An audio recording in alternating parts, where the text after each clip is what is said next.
Thanks very much. It was good to see you. Cheers. During your stay in Cyprus, you had meetings with the government officials, including the Ministers of Finance and Minister of Foreign Affairs, also with the central bank governor. What were the main issues of your discussions?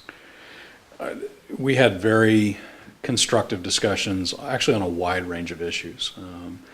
The topics we discussed, of course, naturally centered around the matter of anti-money laundering work that we do together between Cyprus and the United States, but we also discussed the broader geopolitical environment, matters related to Iran, Venezuela, North Korea, Russia, really the full waterfront of issues, but very positive discussions. We also met, for instance, with CISEC, with the Cyprus Securities and Exchange Commission, and with the Financial Intelligence Unit as well. So had a great chance to catch up with all of my counterparts during this visit.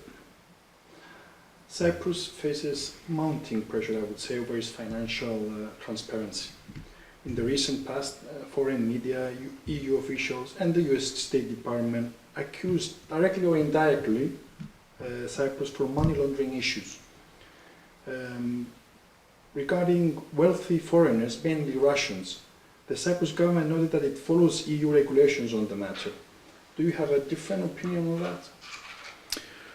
Well, the matter, it's not a question of the relative wealth of an individual or not. What's important is whether you are conducting the kind of necessary due diligence to understand who is this person and what is the origin of the funds, what is the source of the money that's coming into Cyprus.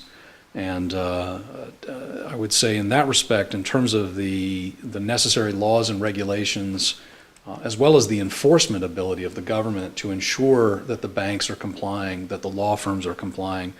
These were all areas where the government a year ago made very important commitments to ensure that Cyprus is not open for illicit business. And I think over the past year, they've honored that commitment and they've made great strides. I don't want to oversell it. There's still more to be done. The matter of combating money laundering and illicit finance is a never-ending challenge. The bad actors in the system evolve, and we all on the side of those who fight money laundering, we have to evolve with them. We have to continually work together to make sure that the illicit actors are kept out of our financial systems. And I'm pleased that we were able to discuss the progress that's been made to date, and also identify the areas where additional work really urgently is needed. One final question for the TV part. You said now, and you said earlier in your short statement, there is huge progress in fighting money laundering in Cyprus. During your last visit here, you also discussed different measures that could be taken. Which of those measures, to be more specific, have been successfully implemented, you think, and what else is needed to be done more specifically? Well, first and foremost, the work that has been done to close suspicious shell company accounts, front company accounts, that's been very important because that has really helped in drying up the different mechanisms that illicit actors have been using to access the financial sector. So that's a big amount of progress that has been made over the past year or so. Likewise, the issuance of the AML-CFT directive, the Anti-Money Laundering and Countering the Financing of Terrorism directive, which provided additional authorities and additional regulatory mechanisms to better investigate, to better freeze accounts, and to assign responsibility across the government for who does what to protect the system. These are all very valuable steps that have been taken.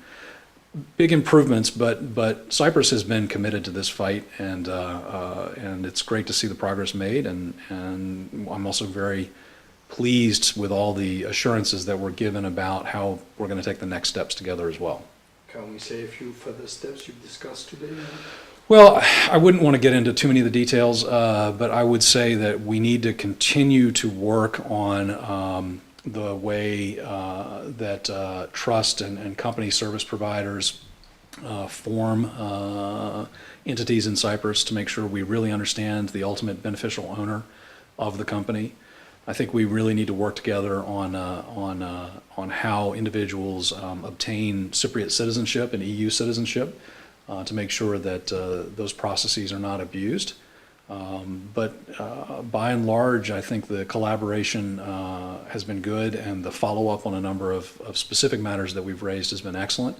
And we provided some additional information that we look forward to seeing the results in the near term.